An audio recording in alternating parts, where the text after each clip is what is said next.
con el sentimiento ancashino, la calidad de un gran ciguacino. Aquí están estas melodías que arrancan suspiros. Es la voz, el estilo de Andrés Jaramillo López.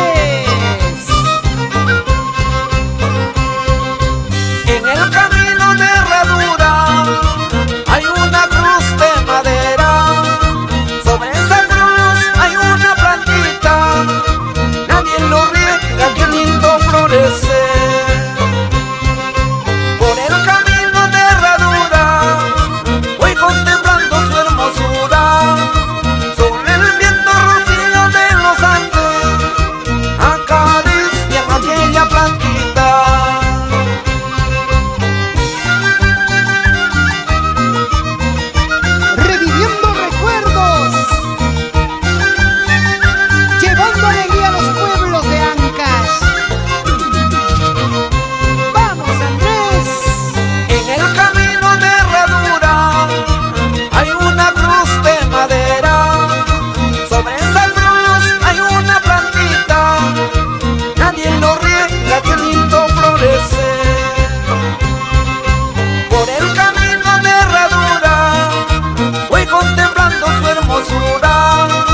Sobre el viento rocío de los Andes acarician aquella plantita.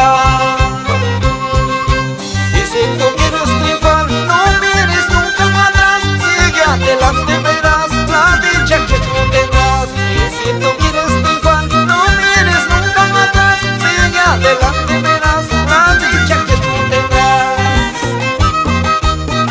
Para la ciudad de los cedros, Pomabamba, donde brindamos, bailamos y gozamos,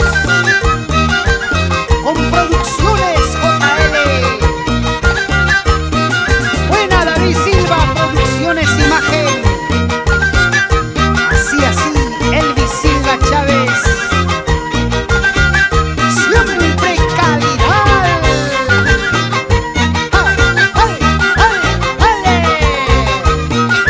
Ahora viviendo una nueva era y bailando